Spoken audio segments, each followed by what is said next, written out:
मैं तो भाई 12 घंटे की फास्टिंग कर रहा हूँ और फास्टिंग के अंदर भी सिर्फ लिक्विड कैलोरीज ले रहा हूँ, लेकिन स्टिल मेरा वेट नहीं कम हो रहा, मेरे इंचज़ नहीं कम हो रहे, स्केल वहीं पे वहीं है और मैं बड़ा परेशान हो गया। मुझे इसके लिए क्या करना चाहिए? तो इसके लिए आपने इस वीडियो को स्टार्ट लेकर एंड तक लाजमी देखना है, क्योंकि मैं आज आपको बता रहा हूँ साइंटिफिक एविडेंस बेस्ड इन्फॉर्मेशन कि कैसे लिक्विड कैलोरीज आपका रातों रात वेट गेन करवाती हैं।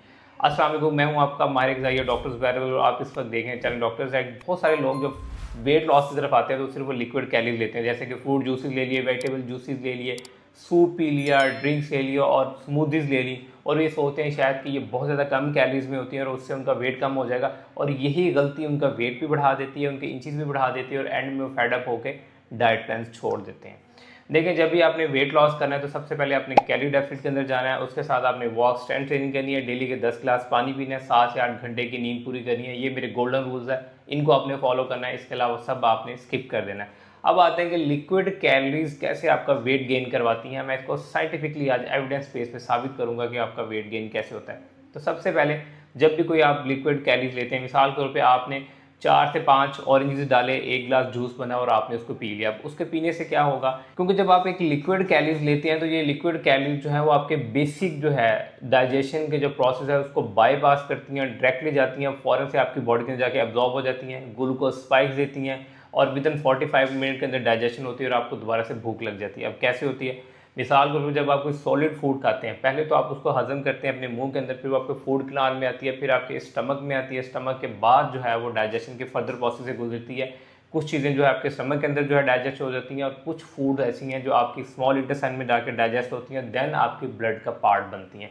यानी जब आप एक सॉलिड फूड लेते हैं तो आपकी बॉडी के अंदर स्टाइटी बढ़ती है, यानी भूख कंट्रोल होना शुरू हो जाती है। लेकिन जब आप लिक्विड फूड लेते हैं तो स्टाइटी का प्रोसेस माइनस हो जाता है, डायरेक्टली फूड अब्जॉर्प्शन और डाइजेशन की तरफ चली जाती है, और जिसकी वजह से क्या होता है कि आपकी बॉडी के अंदर भूख को कंट्रोल करने वाले जो हार्मोन है GLP-1, जिसे आजकल आप ओज़ेम्पिक सुन रहे हैं, वो बाईपास हो जाता है। और उसकी वजह से क्या होता है कि आपको बार बार भूख लगती है। जब आपको बार बार भूख लगती है तो अगेन से वही लिक्विड कैलोरीज, कभी जूस ले ली, कभी स्मूदीज ले ली, आप उसको लेना शुरू कर देते हैं और आप उसकी कैलोरीज नहीं ट्रैक करते, जिसका एंड रिजल्ट क्या निकलता है कि आप सिर्फ लिक्विड कैलोरीज जो है वो कैलोरी सरप्लस में ले जाते हैं और आपका वेट गेन होना शुरू हो जाता है। इसके अलावा जो सबसे बड़ी चीज़ आप अपनी लिक्विड कैलोरीज के अंदर मिस कर देते हैं वो है बेसिकली फाइबर। जब आप फाइबर नहीं लेते तो लिक्विड कैलोरीज जो है फ़ौरन से डाइजेस्ट हो जाती हैं, एब्जॉर्ब हो जाती हैं और आपको बार बार भूख लगती है। लेकिन जब आप फाइबर रिच फूड लेते हैं, यानी कि आप सॉलिड फूड लेते हैं, मिसाल के तौर पे आपने एक रोटी खाई तो उसके अंदर भी 5 से 6 ग्राम आपको फाइबर मिलेगा। वो फाइबर क्या करता है कि आपकी डाइजेशन को जाके डिले कर देता है। जब आपकी डाइजेशन डिले होती है, आपकी स्टाइटी इंप्रूव हो जाती है, आप पोर्शन साइज जो है वो कंट्रोल करना शुरू कर देते हैं, जिसकी वजह से आपका वेट नहीं बढ़ता। तो नेक्स्ट टाइम जब भी आपने वेट लॉस करना है तो आपने लिक्विड कैलोरीज को मिनिमाइज करना है, सॉलिड फूड को ज़्यादा इंक्लूड करना है, और सॉलिड फूड के साथ भी आपने फाइबर को इनटेक को बढ़ाना है। फाइबर इनटेक में आप क्या ले सकते हैं? चिया सीड ले सकते हैं, फ्लैक्स सीड ले सकते हैं, इसबगोल का छिलका ले सकते हैं, सैलेड ले सकते हैं, और इसके साथ साथ अगर आपने कॉम्प्लेक्स कार्बोहाइड्रेट को चूज़ करना है तो आप होल व्हीट की रोटी ले सकते हैं, जौ की रोटी ले सकते हैं, और अगर आपने फ्रूट्स खाने हैं उसके साथ आपको फाइबर भी मिले तो आपने होल फ्रूट्स खाने हैं, यानी कि सेब आपने बगैर छिलके के खाना है। इसी तरह आपने बाकी जो फ्रूट्स हैं उनको छीलना नहीं है, जिनका छिलका आप इजीली खा सकते हैं, तो उसको छिलके समेत जब खाएंगे तो आपकी बॉडी में जाके फाइबर इंटेक को बढ़ा देगा, जिसकी वजह से आपकी भूख कंट्रोल रहेगी।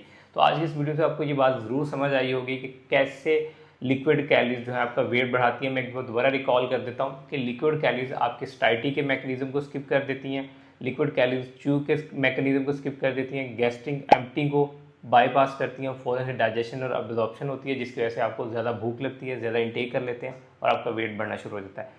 आप इंटरमिटेंट फास्टिंग करें, आप पोर्शन कंट्रोल करें, लेकिन जब तक आप कैलोरी डेफिसिट के अंदर नहीं है आपका वेट कम नहीं होगा। तो इस वीडियो से आपको ये बात ज़रूर समझ आ गई होगी कि लिक्विड कैलोरी जो है बेसिकली हिडन कॉज है वेट गेन का, और इसके साथ साथ आपकी बॉडी के अंदर इंसुलिन स्पाइक्स का। तो इसलिए नेक्स्ट जब भी आपने वेट कम करना है तो अपने लिक्विड कैलोरी की बजाय सॉलिड फूड को प्रेफर देनी है, साथ उसके फाइबर लेना है।